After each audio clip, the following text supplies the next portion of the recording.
Então, vamos fazer assim, em vez de esperar 8 frases, 4 frases. 24 vezes 2. 24 vezes 8. Será? 8 e 8, 16. Mais 8 são duas frases? São 2 frases. Um intervalo de 8. São 4 vezes 16. Acho que é muita coisa. Então, vamos fazer assim. 8 como está escrito, depois a frase, 4 espera, depois a frase e acabou. Vamos lá. A começar dos meus 8 primeiro. 8, conta 8 e vem. 1, 2, 3...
Eu nasci no Rio de Janeiro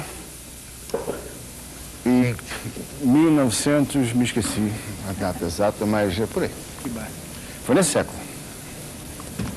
Que bairro? Eu nasci no Catete, nasci na rua Bento Lisboa, numa casa de saúde, chamava-se São Sebastião. Você lembra do teu pai e tua mãe?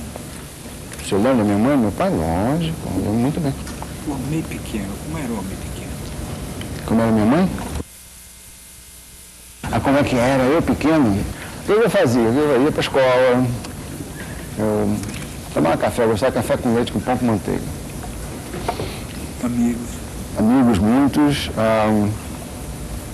Eu me interessei, se está na de música, eu me interessei aos 12 anos de idade que eu comecei a me interessar por música. Eu comecei tocando acordeon. Naquela época era coqueluche.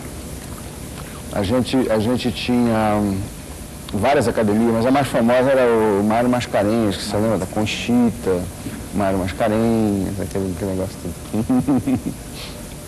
Escuta, e você não toca acordeão?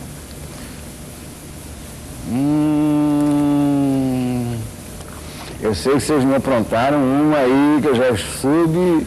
Vocês tomem cuidado. Eu não pego um acordeão há anos, rapaz. Mas eu não sei. Tem que encontrar. Mas vocês, não, veja lá, eu não sou acordeonista. Mas posso abrir uma exceçãozinha. Eu já vi um menino aqui. Eu já tinha visto. Ele é para pegar? Para pegar. Ah, vamos lá. Beleza de acordeão. Esse acordeão é lindo e eu agradeço muitíssimo a pessoa que nos cedeu esse acordeão para hoje, que são os acordeões mais bonitos que eu já vi, se não for o mais bonito. Pô. Ah! Olha! Você tem um contrafagote aqui, ó.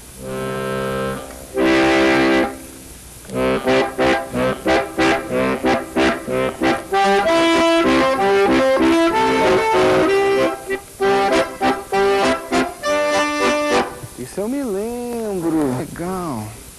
Deixa eu ver aqui uma coisa.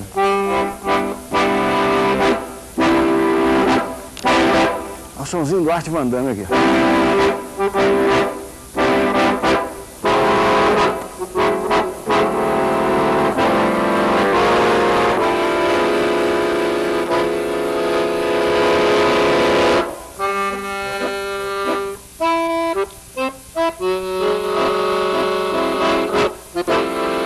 As notinhas são juntas, peraí, mas eu vou acertar, peraí.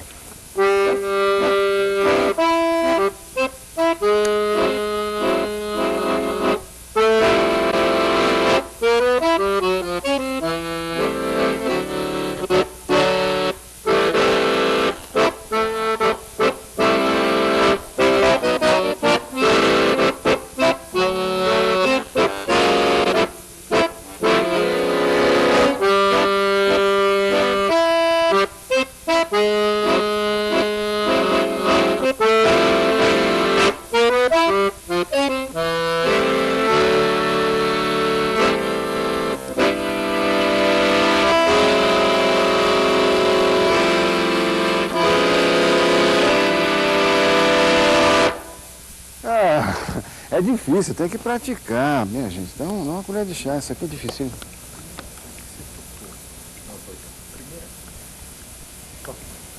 Lili. Hi Lili, hi Lili, hi Lo. Você gostou daquela?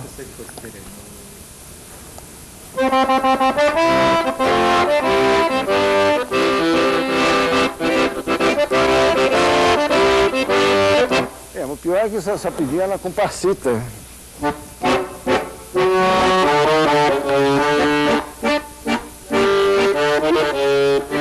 Eu tocava e a Conchita dançava.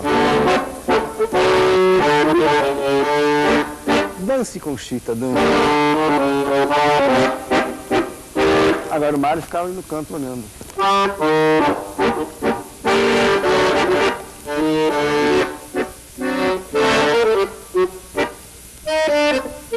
Terminei com o Fernando Haraway.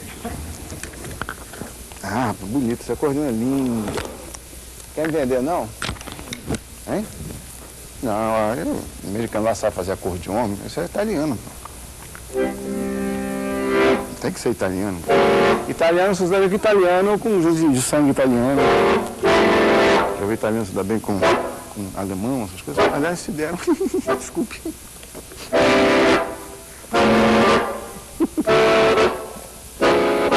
Vocês estão querendo que eu fique tocando acordeon agora na minha vida, né, pô? Como é que... Esse acordeon é muito bom, som muito, muito bonito. Mas precisa estudar, né? Depois do acordeon veio o piano. Aliás, na verdade, antes do piano, veio o... Obrigado. Vieram os arranjos, porque eu tocava num conjunto, eu tocava acordeon num conjunto que tinha clarinete, piano, era um outro pianista, contrabaixo, bateria. E eu comecei a escrever umas melodias e tal pro clarinete, pro piano. Eu fui começando a escrever coisas. Inclusive, o primeiro disco que eu fiz, eu ainda estava bem ligado. Eu já estava tocando piano um pouquinho, mas nunca cheguei a estudar piano, né? A minha experiência pianística foi muito curta. Eu me lembro perfeitamente de uma professora no Catete, professora de piano que a minha mãe levou. Mas eu queria aprender o Clair de Lune, do Debussy, que eu adorava aquela música. E a minha vizinha, que era uma namorada minha, ela era exímia pianista. Então eu ficava frustrado, que eu ficava em casa escutando ela tocar aqueles Chopins, aqueles negócios, e eu ficava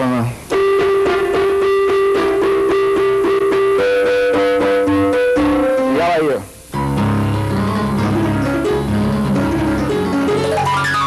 Eu ficava louco, de meu Deus do céu, o que eu vou fazer?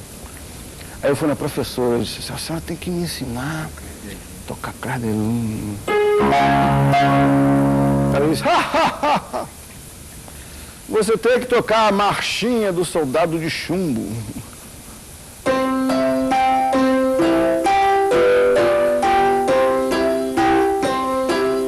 Aí eu dizia, a marchinha do soldado de chumbo eu não toco. Então você não pode ser meu aluno, então eu não sou o seu aluno.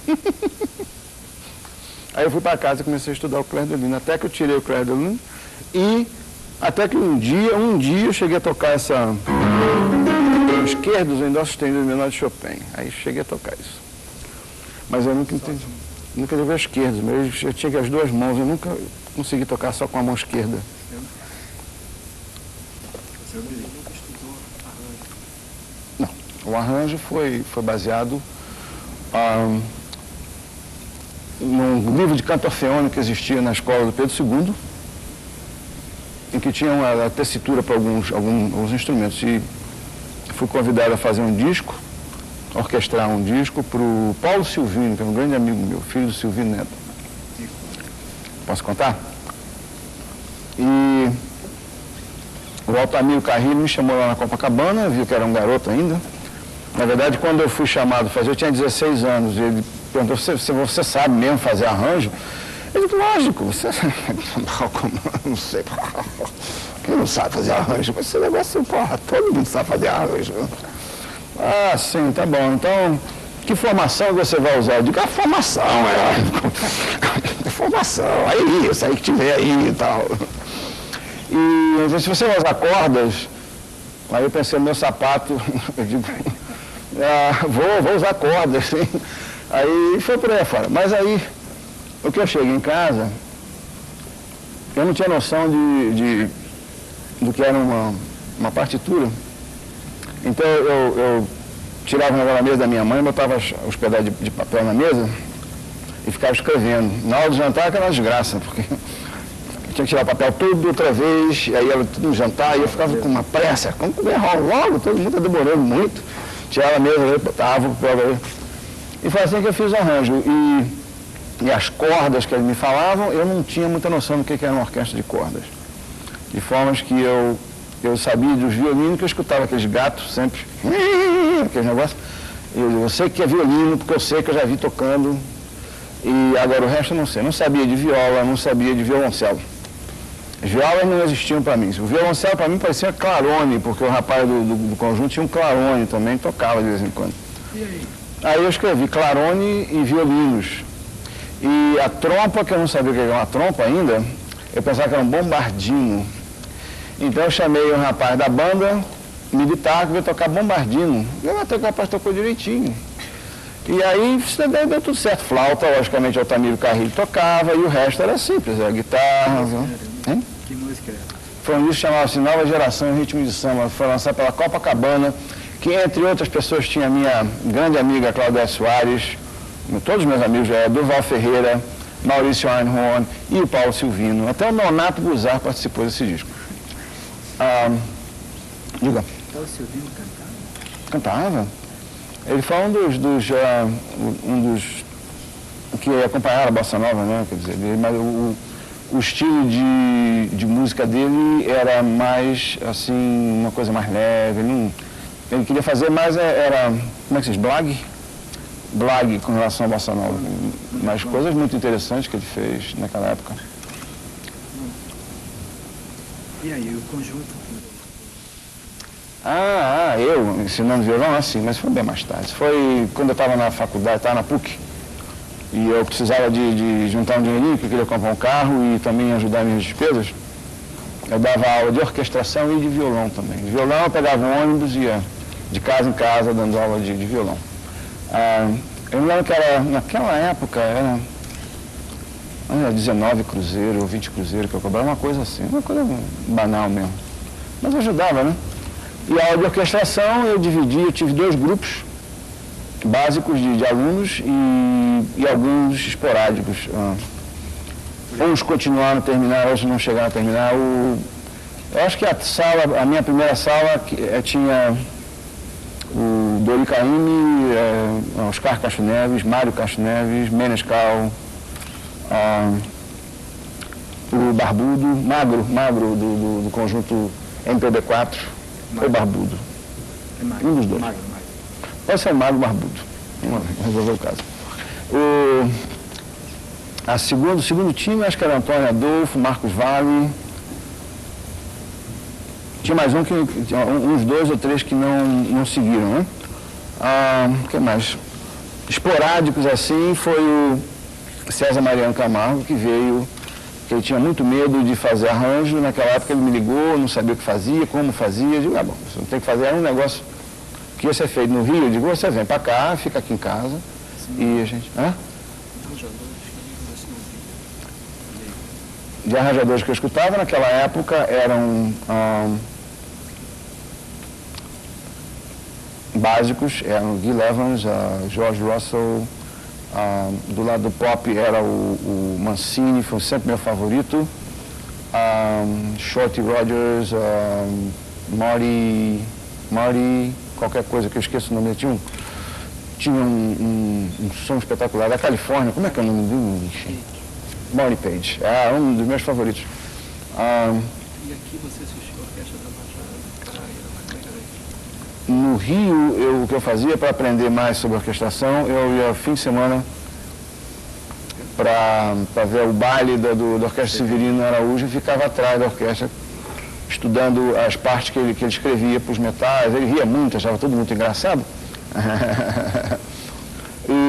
Mas ele sempre me respeitou por isso. E, eventualmente, eu acabei tocando piano com a orquestra várias vezes.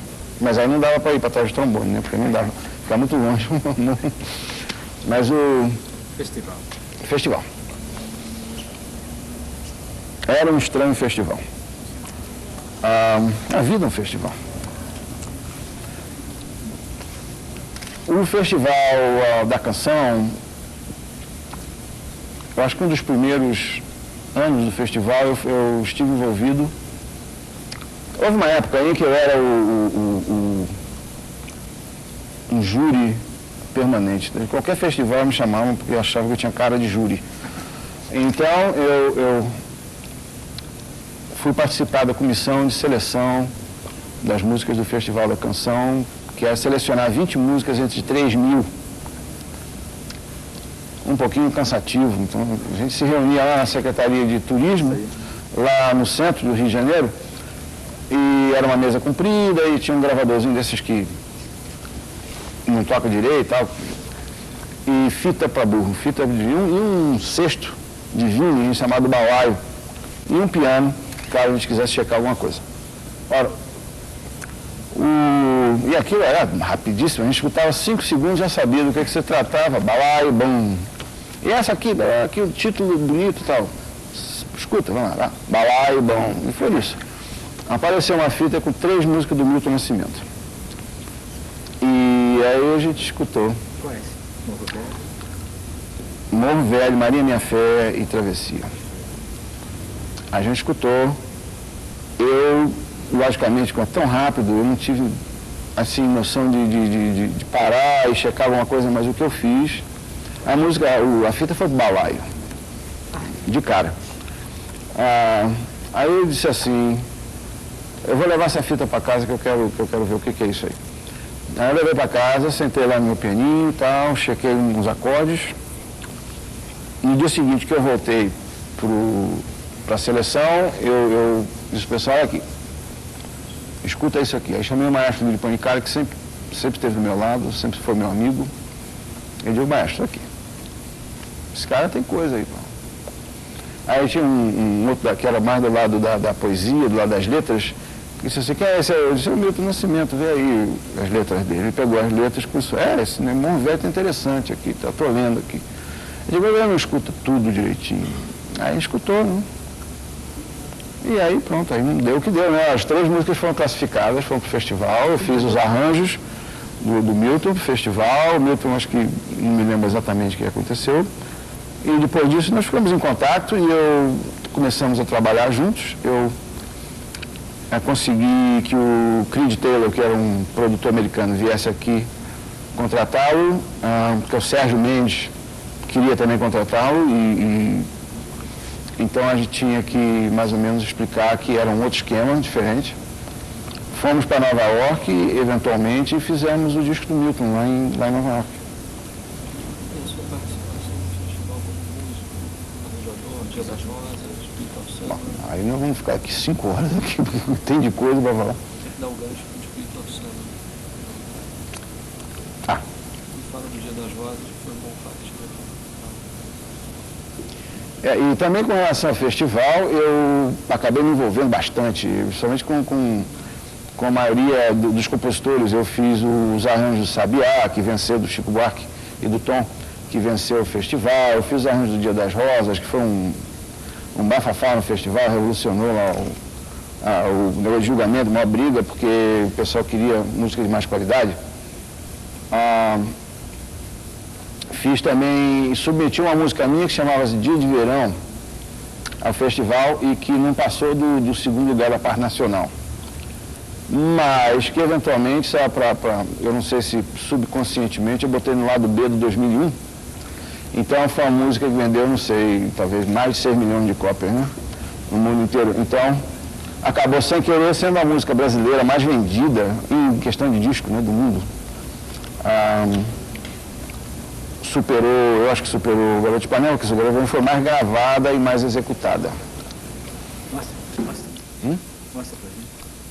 O Dia de Verão? Sim, lógico. Agora que eu entendi. Vocês se lembram do Dia de Verão? Eu acho que eles lembram. Vamos lá. Deixa eu ver se eu me lembro.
Luiz Bonfá, sem dúvida nenhuma, na minha cabeça e no meu entender de música, um dos melhores, se não o melhor guitarrista brasileiro que eu conheço, dentro do estilo que ele mesmo criou para ele, que ele não chegou nunca a passar adiante. Mas ele é excepcional, dentro daquele estilo que ele fazia, um guitarrista de extremo bom gosto, um grande amigo e também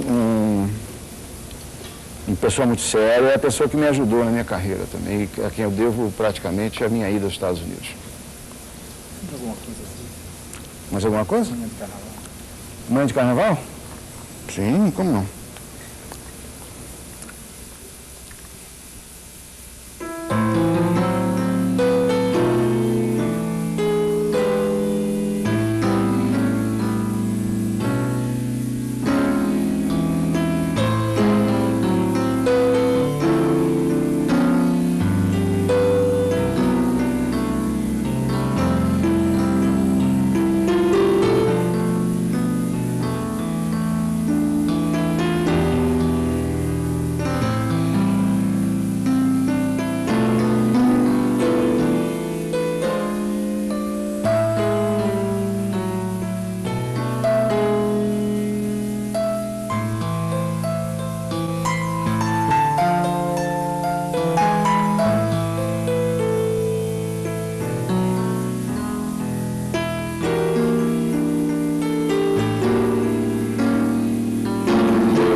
Conta a tua história com o Bonfá.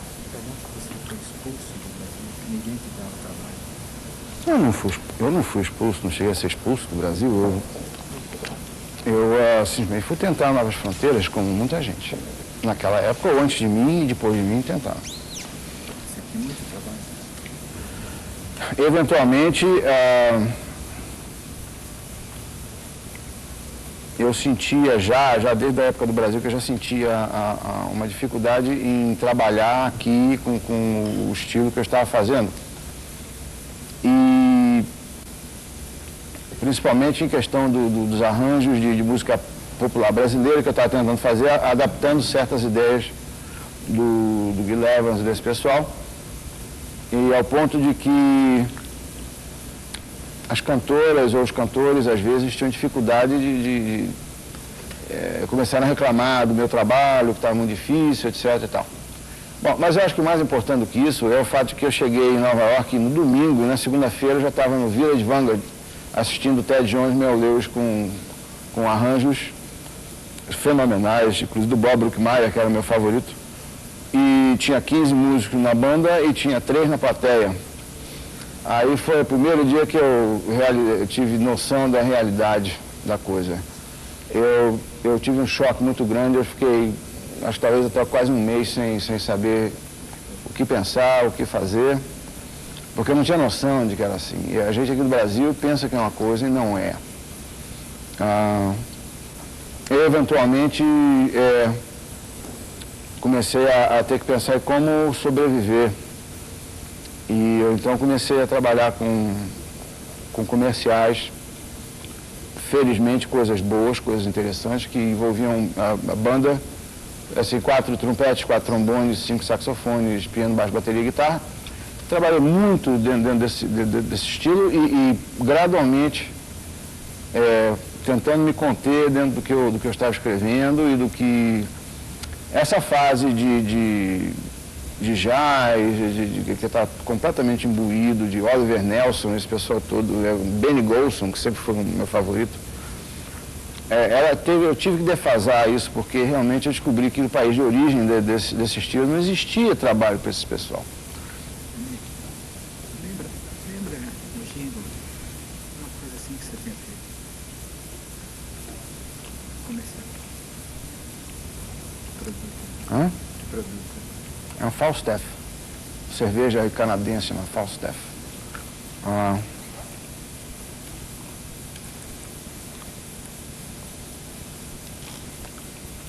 Eu tenho isso tudo, mas não lembro. É tanta coisa para lembrar. Eu tinha um que era da Ford. Mercury.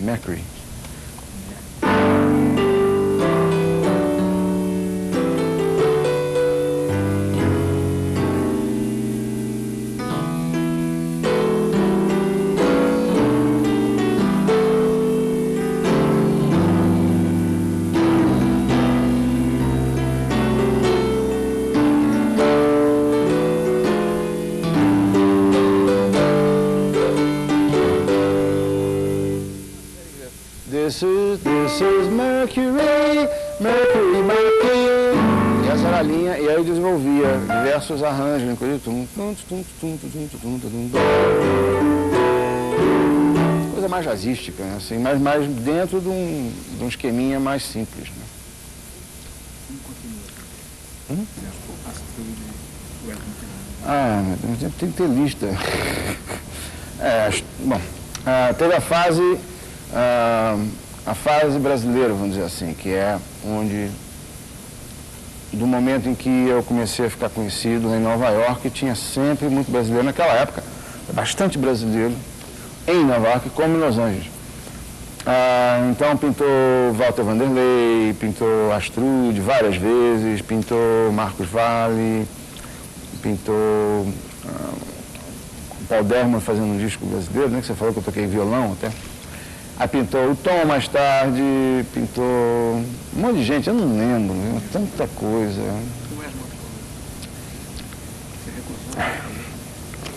Aí eu recebi um convite do Creed Taylor para fazer o disco todo do Wes Montgomery. Ora, eu fiquei com medo, porque o Wes Montgomery está com sucesso, que era o indie. Um sucesso mesmo, sucesso pop. Então,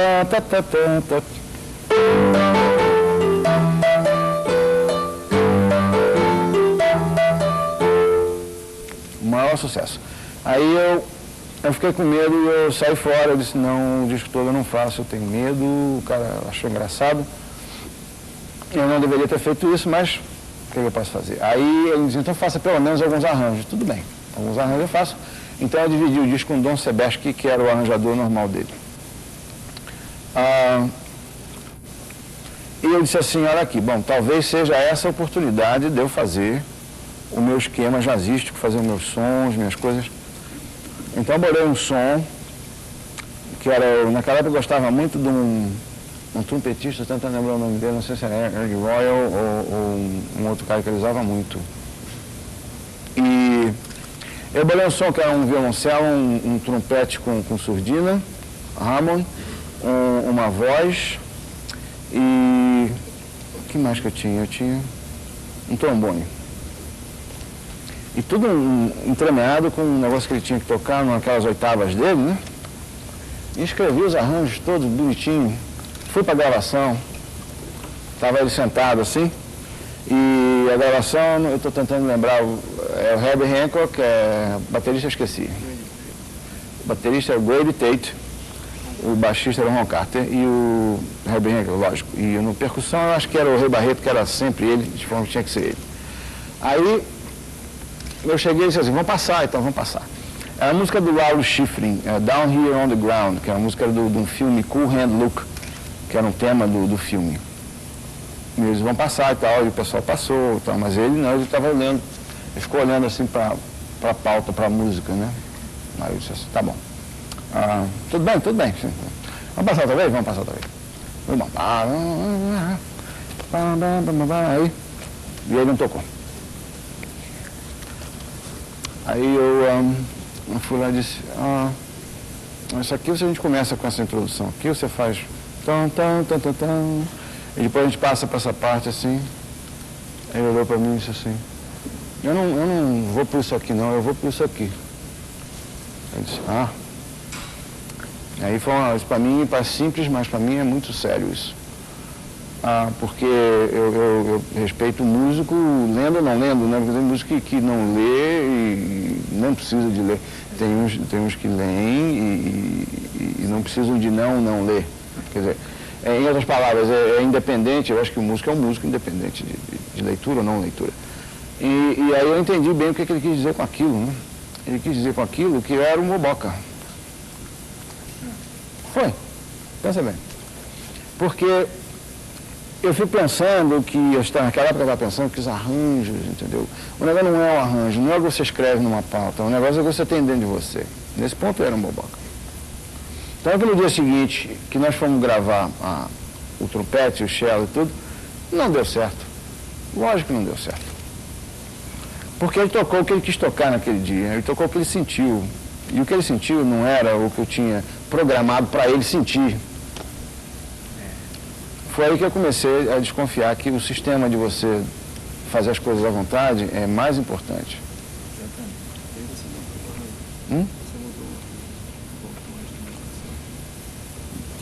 Uma coisa curiosa também é que um dos meus primeiros trabalhos com a Roberta Fleck, eu resolvi experimentar usar a mesma formação que eu tive quando eu fiz os arranjos com 16 anos, que era 4 violinos, um clarone e um bombardino.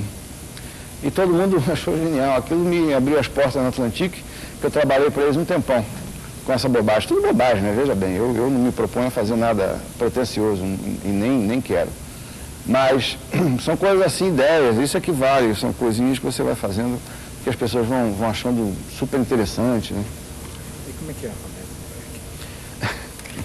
a Roberta Fleck é grande, chata e feia.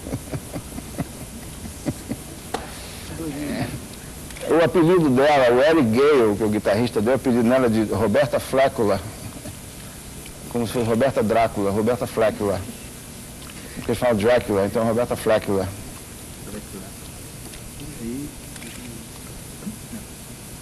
Aí, você fez quantas vezes com a Roberta foi... Com a Roberta Fleck eu fiz uns 4, né? 4, 5. Inicialmente acho que foram 3, depois fiz coisinhas esporádicas com ela, né? Teve alguma decisão, alguma música? Dela? A música que estourou da Roberta Fleck foi o Killing Me Softly, que eu fiz. Eu não tive grandes participações, mas fiz o arranjo de cordas e parece que tinha uma flauta, uma coisa assim no meio. É uma música do Norman Gimbel, que escreveu várias letras pro Tom, Garota de Ipanema, inclusive. Killing Me Softly? Vocês estão pedindo demais, hein? Como é que é Killing Me Softly? Agora, piano bar, vamos lá. Como é que é Killing Me Softly?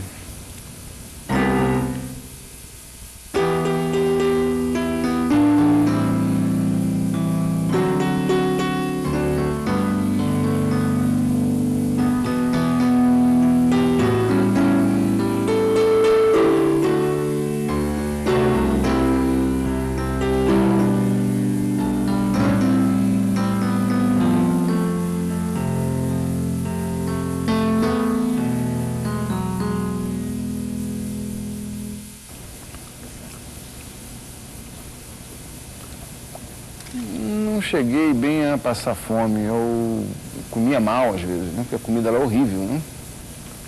Mas fome eu acho que não passa, porque na pior das hipóteses eu gosto de cachorro-quente. Se me der 10 cachorro-quente, eu como 10 cachorro-quente e está tudo bem. Eu sou fácil, essas coisas não me incomodam, não. O 2001 partiu de uma ideia do Creed Taylor, já antiga, que ele tinha de ter, como é que se diz, fazer adaptações de música clássica. Isso já existia, não só com ele, como muitas companhias faziam isso. Já existiam vários discos, assim, tipo os sucessos, não sei o que, música clássica, pop, não sei o que, pops clássicos, aquele negócio que você comprar na televisão, pela televisão. Ele me submeteu, me deu umas 6 músicas para escolher, entre elas tinha o 2001. Mas tinha outras, tinha Os Planetas de Host, tinha... O que mais que tinha? Tinha uma peça de Bach, eu não me lembro, não sei se era Toccata em Fuga. Tinha uma das 4 estações de Vivaldi, não sei qual a estação, se era Nilópolis, Meyer ou Madureira. E aí tinha também, o que mais que tinha? Tinha um monte de coisa, mas eu não me liguei em nenhuma delas, porque o host era muito difícil, era tudo muito complicado. A peça que me parecia mais a melhor candidata era 2001, porque já era conhecida através do filme, né? Mas eu não tinha ainda... Não sabia ainda, não tinha ideia, porque já tinha tanto arranjo do 2001 naquela época. Tanto, mas tanto. Eu conhecia, de saber, eu sabia de uns 12. Não de escutar, porque eu prefiro não escutar para não me influenciar. Mas eu tinha uns 12 arranjos já na praça. E eu estava sem ideia. Mas aí, uma noite, eu estava já quase dormindo, assim, às 2 ou 3 horas da manhã, isso eu lembro perfeitamente, que eu levantei e disse assim, peraí. Eu tinha um negócio que na minha época, na época que eu fiz Barãozinho, eu tinha outras coisas que eu fazia experiênciazinhas nordestinas, né?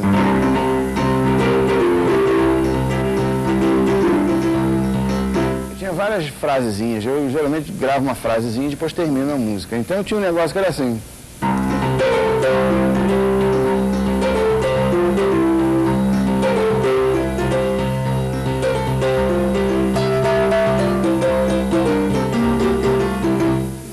Assim. Aí eu disse assim, mas é isso que essa música precisa. Você é em dó e o Baiãozinho era em dó, não é por causa do Thomas, é porque parece que dava que dava certo. E eu realmente experimentei e deu certo. E no dia seguinte eu fui gravar, porque era a gravação no dia seguinte, já estava na última hora mesmo. E de quebra no caminho, ainda subi uma melodia, escrevi um pedaço de papel no táxi, cheguei lá e acabei gravando as 2 no mesmo dia. O 2001, eu não tive tempo de fazer grade, então eu fiz só uma linha melódica com uns acordes bobos em cima, assim. Eu tinha insistido em trazer o Stanley Clarke, que naquela época o Creed Taylor não se ligava muito nele ainda, e pedi para o Ron Carter trazer o outro baixo dele, que é o baixo que é uma extensão da 4ª corda para a nota Dó, que é justamente o pedal da música, que é um Dó.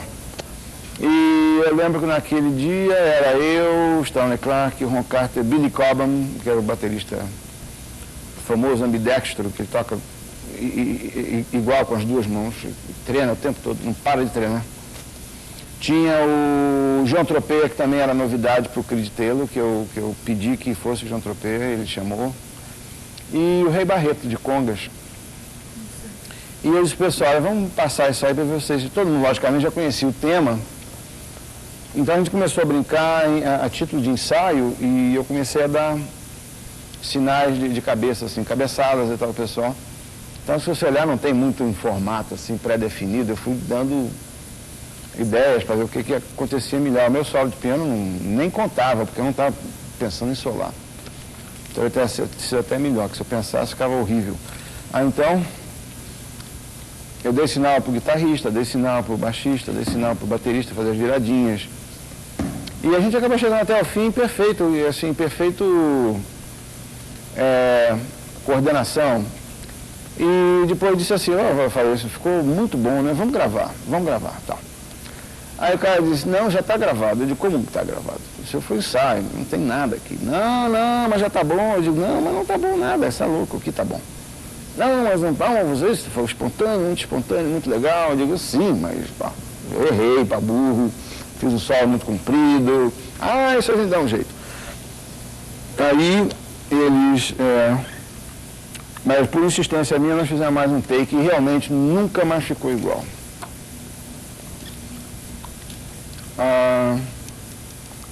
Certo, entre os totais de discos que eu fiz, de produção e meus, arranjos, se incluir arranjos também.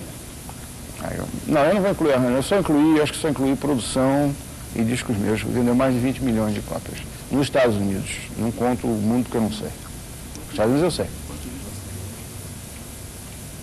Todos eles são muito bons, então eles são muito famosos. Eu acho que seria uma injustiça se eu prestasse a um e não aos outros. Ali Barroso? Tá bom. Eu vou prestar a esse porque muitos outros compositores prestaram homenagem a ele também. Ainda é a minha música favorita de todos os tempos, ainda é Brasil, né? Parada do Brasil. Vamos dar uma batidinha aí, vamos lá. Agora fazer isso aí.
Assim dá bom?